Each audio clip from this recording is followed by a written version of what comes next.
యేసు స్వామి నీకు నేను నా సమస్తమిత్తును, నీ సన్నిధిలో వసించి ఆశతో సేవింతును. నా సమస్తము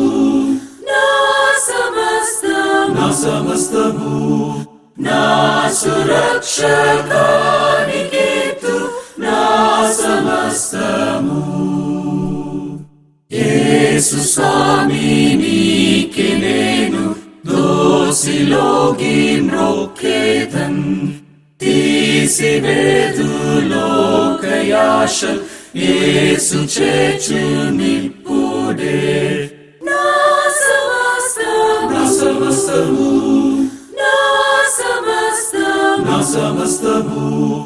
నా సురక్షకానికేతు నా సమస్తము. యేసు నీదే నా సర్వాస్తి, ఆసుజ్వాలన్ పొందితి, ఆసురక్షణానందమా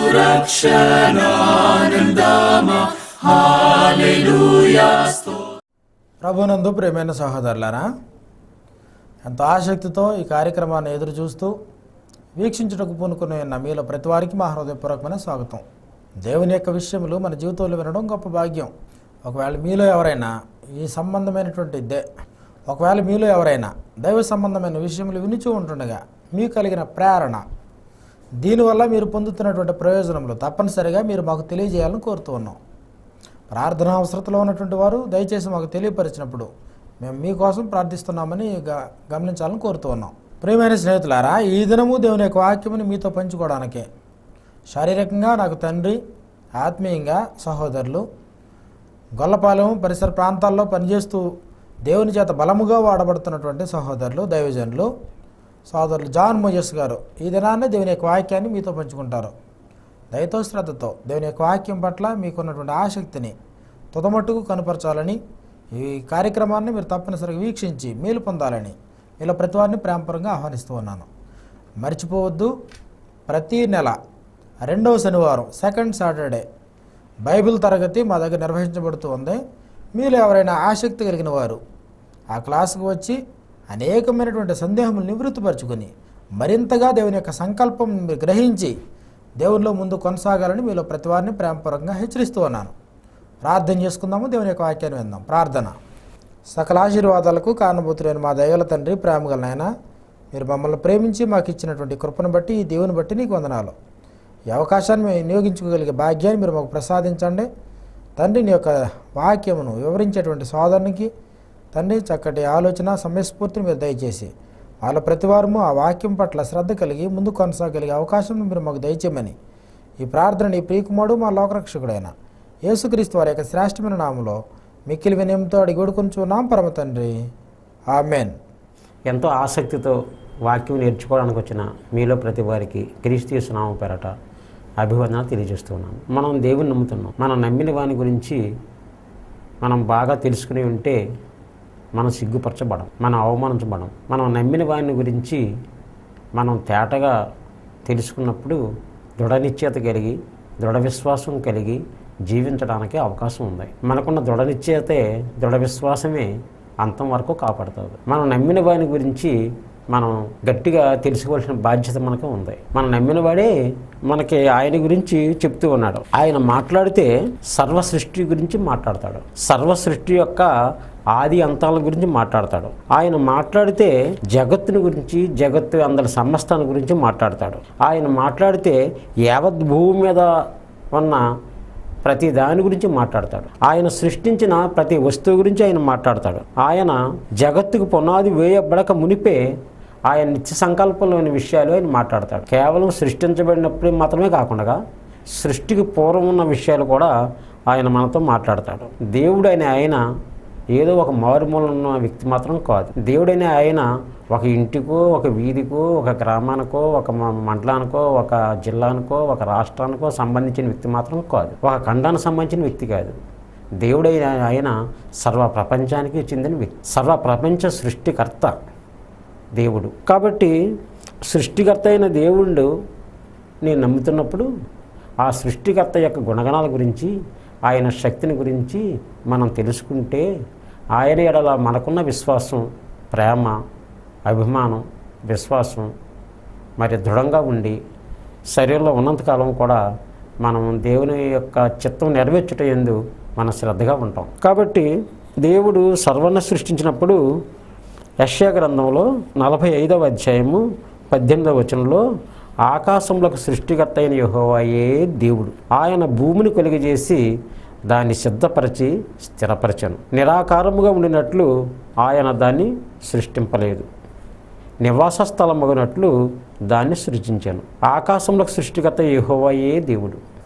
దేవుడు అని అంటే ఆకాశంలో సమస్తాన్ని సృష్టించిన సృష్టికర్తయే యెహోవాయే దేవుడు. దేవుడు అంటే ఎవరి గురించి మనం ఆలోచించిన అవసరం లేదు. ఆయన ఒకే ఒక దేవుడు, సర్వ ప్రపంచ సృష్టికర్త. సర్వ విశ్వంలో ఉన్న సమస్తాన్ని గురించి మాట్లాడగలిగే శక్తి ఆయనకు ఒక్కరికి మాత్రమే ఉంది. ఆయన భూమిని కలుగు చేశాడు, దాన్ని సిద్ధం చేశాడు, దాన్ని స్థిరపరిచాడు. భూమి నిరాకారంగా ఉండడానికి ఆయన సృష్టించలేదు, కానీ నివాస స్థలమగినట్లుగానే సృష్టించాడు.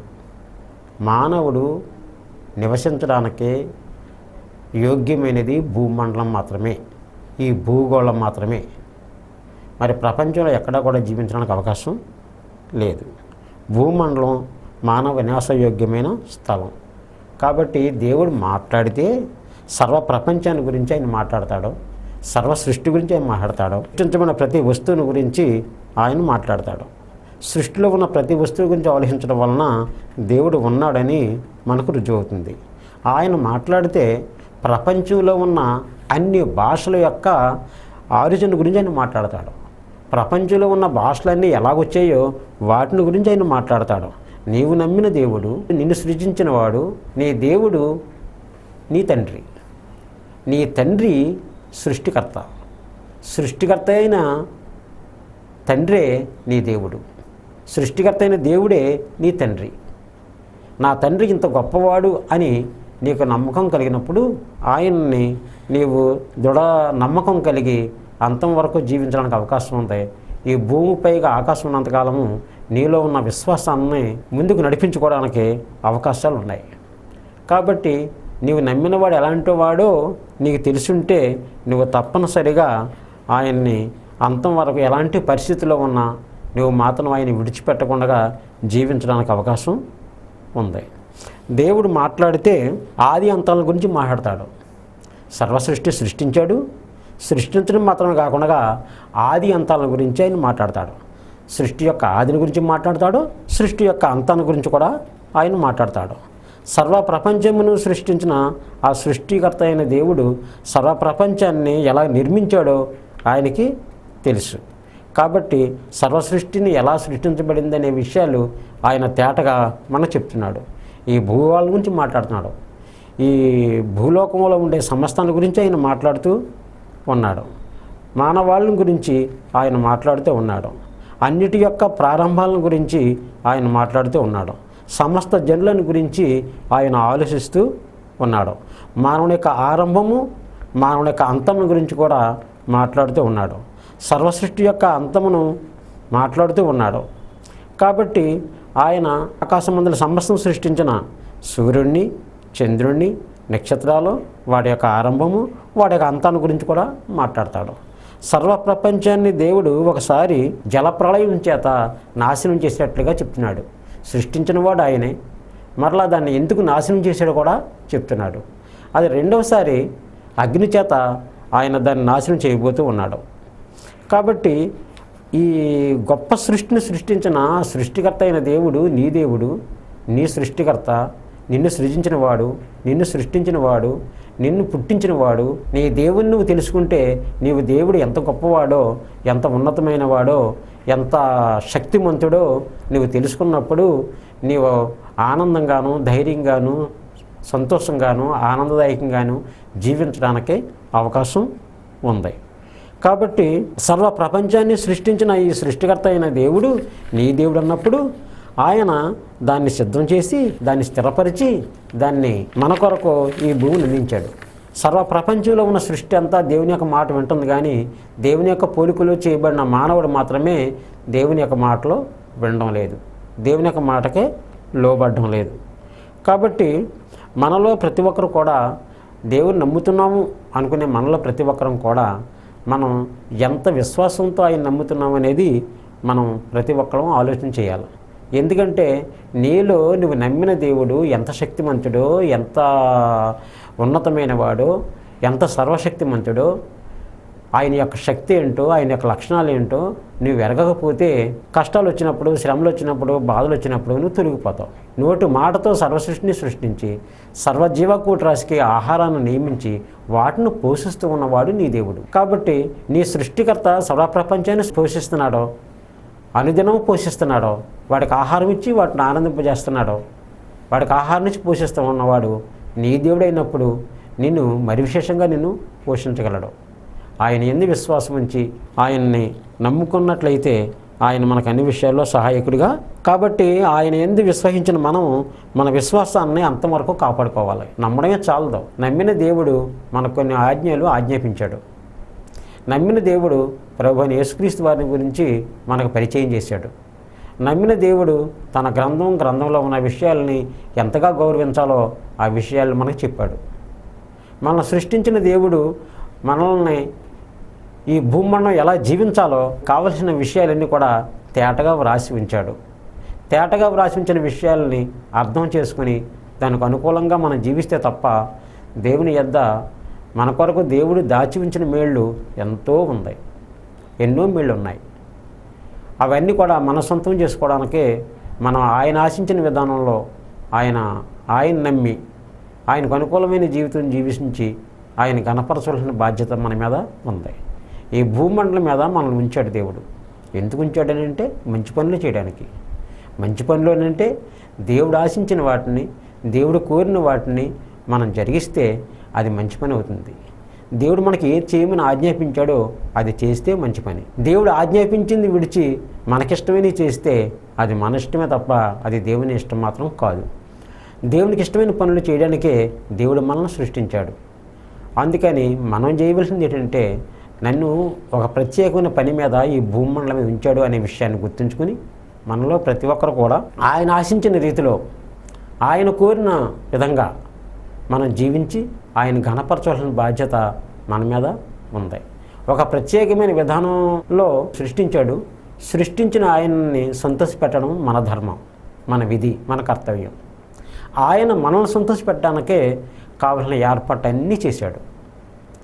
అన్ని ఏర్పాట్లు చేసి మనం అనుదినము అనుక్షణం కూడా సంతోషంగా ఆనందంగా ఉండేటట్లుగా తృప్తిగా జీవించేటట్లుగా ఆయన అన్ని ఏర్పాట్లు చేశాడు. మన అన్ని ఏర్పాట్లు ఆయన వలన పొంది మనం తృప్తి పడుతున్నాం తప్ప మనల్ని సృష్టించిన వారిని సంతోషపెట్టే విధంగా మనం ఆలోచన కలిగి ఉండకపోతే మనల్ని మనము దేవునికి దూరస్తులుగా చేసుకుంటాం.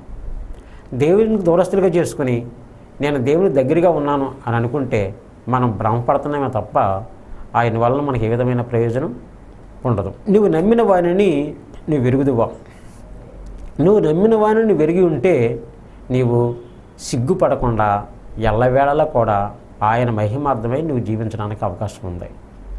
ఆయన నీ నుండి ఆయన ఏం ఆశిస్తున్నాడో అది తప్పనిసరిగా చేస్తాడు. ఉదాహరణకి అబ్రహాం గారు ఉన్నారు. అబ్రహాం గారు దేవుని నమ్మారు. అబ్రహాం గారిని గురించి దేవుడు అబ్రహాం ఏంటో నాకు తెలుసు అంటున్నాడు. నువ్వు నమ్మిన దేవుడు ఎలాంటోడని అంటే మనం నమ్మిన దేవుడు ఎలాంటోడని ఆయన చెప్తున్నాడు. ఒకరిని ఒకరు ఎరిగిన వారు. ఎరుగుట అంటే ఏదో ఒక పక్షంగా కాదు, కానీ ఇరు పక్షాల ఇరువురు ఒకరినొకరు ఎరగడం, ఒకరినొకరు బాగా తెలుసుకోవడం. గలతీ పత్రికలో 4వ అధ్యాయము 8-9 వచనాలు మనం చూసినట్లయితే, ఆ కాలమందైతే మీరు దేవుని ఎరిగిన వారై నిజమునకు దేవుళ్ళు కాని వారికి దోషులై ఉంటిరి. కానీ ఇప్పుడు మీరు దేవుని ఎరిగిన వారును మరి విశేషముగా దేవుని చేత ఎరుగుబడిన వారినై ఉన్నారు. కాబట్టి ఒకప్పుడు దేవుని ఎరగం, ఇప్పుడు దేవుని ఎరుగుతాం. మనం ఎరగడమే కాదు, దేవుడు కూడా మరి విశేషంగా దేవుడు మనల్ని ఎరిగినవాడు.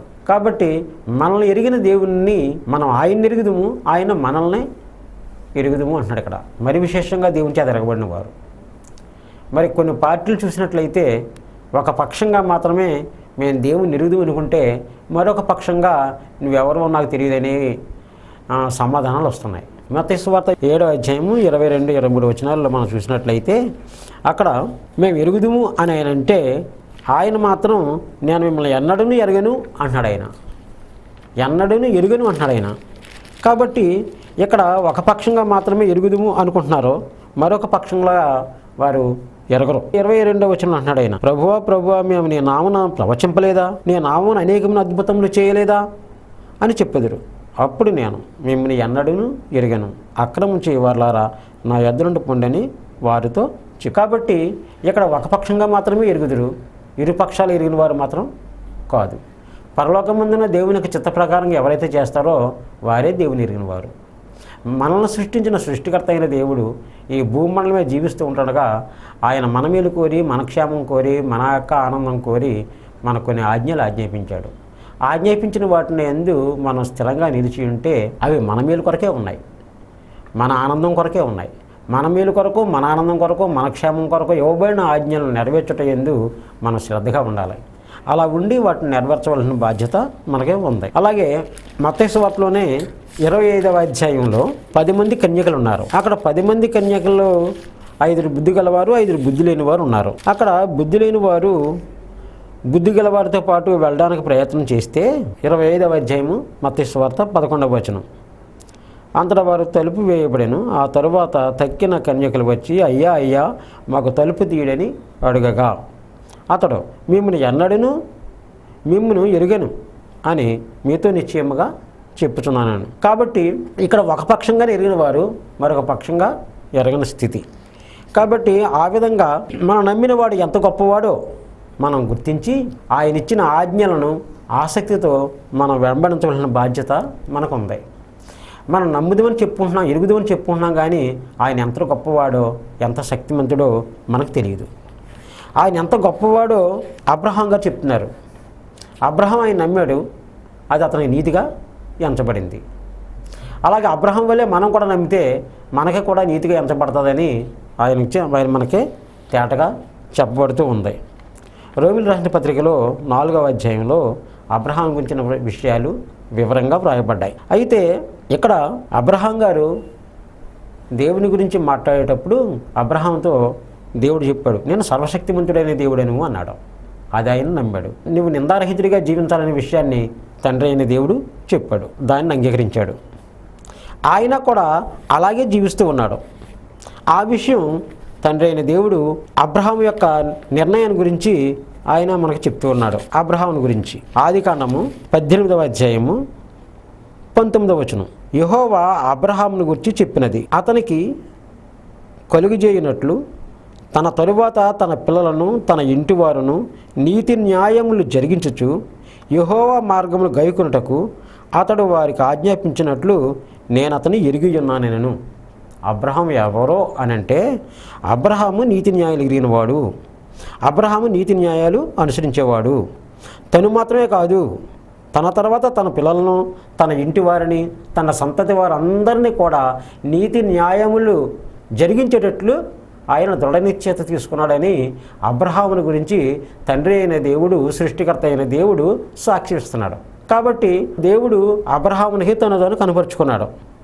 17వ అధ్యాయము ఆదికాండము 1వ వచనంలో అబ్రహాము 99 ఏండ్ల వాడైనప్పుడు యెహోవా అతనికి ప్రత్యక్షమై, నేను సర్వశక్తి గల దేవుడను, నా సన్నిధిలో నడుచొచ్చు నిందారహితుడివై ఉండుము అని చెప్పాడు. కాబట్టి ఆయన ఎలాగైతే చెప్పాడో అలాగే ఆయన నిందారహితుడిగా జీవిస్తున్నాడో నీతి న్యాయాలు అనుసరిస్తున్నాడు. నీతి న్యాయాలు అనుసరించడం ద్వారా దేవుని యొక్క తోడు చేసుకుని జీవిస్తున్నాడో నేనే కాదు, నా పిల్లలే కాదు, నా ఇంటి వారందరూ, నా సంతతంతా ఇలా జీవించాలని కోరుకున్నాడు. కాబట్టి అబ్రహాం యొక్క సంతానము యేసుక్రీస్తు వారు. యేసుక్రీస్తు వారు వచ్చే వరకు ఆ సంతతి అలాగ కొనసాగుతూనే వచ్చింది నీతి న్యాయాలు అనుసరిస్తూ. యేసుక్రీస్తు వారి తర్వాత సర్వ ప్రపంచం కూడా ఇప్పుడు ఆశీర్వాదకరంగా మార్చబడడానికి సకల దేశముల వారు కూడా, సకల భూమి మీద ఉన్న సమస్త వంశముల వారు ఆశీర్వాదకరంగా జీవించడానికి అవకాశం కలిగింది. అబ్రహాం యొక్క లాంటి విశ్వాసం మనం కూడా కలిగి ఉంటే ఇటు అబ్రహాం కుమారులుగా ఉంటాము, దేవునికి మనం కుమారులమై జీవించడానికి అవకాశం ఉంది. కాబట్టి యేసుక్రీస్తు లాంటి కుమారులుగా మనం జీవించడానికి క్రీస్తు యేసులోని ప్రవేశించి క్రీస్తు యేసునందు దేవుడి క్రీస్తునందు ఆజ్ఞాపించిన వాటికి మనం లోబడి జీవించడం ద్వారాగా మన విశ్వాసాన్ని కనుపరుచుకోవాలి. మన విశ్వాసాన్ని అంతవరకు కాపాడుకుని మన పిల్లల్ని ఆ మార్గంలో నడిపిస్తే, మనమే కాకుండా మన పిల్లలు కూడా ఈ భూమిపైగా ఆకాశం ఉన్నంతకాలము మన సంతతంతా దేవుని యొక్క నీతియుక్తమైన మార్గంలో జీవించడానికే, తన యందు విశ్వాసం ఉంచిన వారికి అందరికీ నీతిమంతుడిగా చేసి నీతిమంతుడైన దేవునితో ఒక చక్కటి అవకాశం కలిగి ఉంది. కాబట్టి ఈ మహాభాగ్యాన్ని మన సొంతం చేసుకోవాలి. అబ్రహాం దేవుడు నమ్మాడు, అది అతనికి నీతిగా ఎంచబడింది. సర్వశక్తిమంతుడైన దేవుడు నమ్మాడు, తగినట్లుగానే జీవించాడు. దేవుడు ఎలాంటి వాడైనా అబ్రహాంని అడిగితే మృతులను సజీవులుగా చేయువాడు అంటాడు. చనిపోయిన వారిని కూడా సజీవులుగా చేయగలిగే శక్తిమంతుడని నమ్మాడు ఆయన. రోమా 4:17. అలాగే దేవుని ఎదుట అబ్రహాంకు ఉన్నట్టు విశ్వాసం మనం కూడా కలిగి ఉంటే అబ్రహాంలాగే మనం కూడా నీతిమంతులుగా తీర్చబడే సదుపాయాన్ని దేవుడు మనకు కలిగించాడు. అలాగే లేని వాటిని ఉన్నట్టుగా పిలిచేవాడు అని చెప్పాడు. కాబట్టి సర్వసృష్టి కూడా లేదు, నోటి మాట చేత దేవుడు సృష్టించాడు. కాబట్టి దేవుని యందు విశ్వాసించిన మనలో ప్రతి ఒక్కరం కూడా వాగ్దానం చేసిన వాడు నమ్మదగినవాడు అని అబ్రహాము నమ్మినట్లుగా మనం కూడా నమ్మి దేవుని యందు విశ్వాసం ఉంచి, అబ్రహాము దేవుడు నమ్మిన దానిని నెరవేర్చగలిగే శక్తిమంతుడని మన రూఢిగా తెలుసుకొని మనం అంతం వరకు ఆయన యందు దృఢ నిశ్చయత కలిగి జీవిస్తూ మన పిల్లల్ని, మన పిల్లలతో పాటు మన సంతతి వారిని అందరినీ కూడా దైవ మార్గంలో నడిపించవలసిన బాధ్యత మనకుంది. కాబట్టి నీవు నమ్మిన వారిని నువ్వు ఎరిగి ఉంటే, అది ఇరువురును ఒకరినొకరు ఎరిగి ఉంటే, అది దృఢ నిశ్చయత కలిగి ఆయన ఆశించిన విధంగా, ఆయన కోరిన విధంగా జీవించాలని మనం అనుకుంటే, అదే మార్గంలో అది మనం ప్రాక్టికల్గా అనుభవించి ముందుకు సాగుతూ నా బిడ్డలను కూడా ఇదే మార్గంలో నడిపిస్తే నా పిల్లలు కూడా దేవుని యొక్క ఆశీర్వాదాలు తొలతూగుతారని నువ్వు అనుకున్నప్పుడు నీ పిల్లలను కూడా నడిపించగలుగుతావు. నీ పిల్లలను నడిపించగలిగితే నీ వాళ్ళ పిల్లలను మనం నడిపించుకోగలుగుతారు. ఈ విధంగా భూమిపైగా ఆకాశం ఉన్నంతకాలము నీ విశ్వాసం విస్తరిస్తుంది, అభివృద్ధి చెందుతుంది. అనేక మందిలో దేవుని యొక్క ఆశీర్వాదాలు తొలతవడానికి అవకాశం ఉంది. ఇలాంటి మహాభాగ్యాన్ని ప్రతి ఒక్కరు కలిగించుకోవాలని మీలో ప్రతి వారికి ప్రేమపూర్వకంగా మనవి చేస్తూ ఉన్నాను. ప్రభునందు ప్రియమైన సహోదరులారా, ఇప్పటివరకు దేవుని యొక్క వాక్యంను సోదరులు జాన్ మోజెస్ గారి ద్వారా మీరు వినినందుకు మీరందరూ కూడా ధన్యులను కోరుతా. కాబట్టి ఇరు పక్షాల ఒకరినొకరు ఎరిగి ఉంటేనే అది విజయవంతమైన జీవితం. చాలామంది దేవుని ఎరిగామని భ్రమిస్తూ ఉన్నారు, కానీ వాస్తవానికి వారు దేవుని ఎరగలేదు. ఒకవేళ నువ్వు దేవుని ఎరిగానని నువ్వు భ్రమిస్తే దేవుడు కూడా నిన్ను ఎరిగి ఉన్నాడో లేదో నువ్వు గమనించాలి. కాబట్టి అనేకులు మోసపోయి భంగపడేటువంటి ప్రమాదం ఉంది. మీ జీవితాన్ని మీరు మరొకసారి అర్థం చేసుకోవాలని మీలో ప్రతి వారిని ప్రేమపూర్వకంగా మనం చేస్తున్నాను. మర్చిపోవద్దు, ప్రతీ నెల 2వ శనివారం సెకండ్ సాటర్డే, అది ఏ తారీఖు వస్తే ఆ తారీఖు ప్రత్యేకమైనటువంటి బైబిల్ తరగతుంది. మీలో అనేకులు వచ్చి అందులో పాల్పొంపులు పొందాలని మీలో ప్రతి వారిని ప్రేమపూర్వకంగా ఆహ్వానిస్తున్నాను. ప్రార్థన చేసుకుందాం. సకలాశీర్వాదాలకు కారణభూతులైన మా దయగల తండ్రి, ప్రేమగల నాయన, మీరు మమ్మల్ని ప్రేమించి మాకు ఇచ్చిన కృపను బట్టి, దీవుని బట్టి నీకు వందనాలు తండ్రి. ఈ వాక్యమును విని ఉండగా తండ్రి, ప్రతి వారికి అది ఫలించేటట్లు మీరే సహాయం ఇమ్మని ఈ ప్రార్థన నీ ప్రియకుమారుడు మా లోకరక్షకుడైన యేసుక్రీస్తు వారి యొక్క శ్రేష్టమైన నామములో మిక్కిలి వినయంతో అడిగి వేడుకొనుచున్నాం పరమ తండ్రి, ఆమేన్.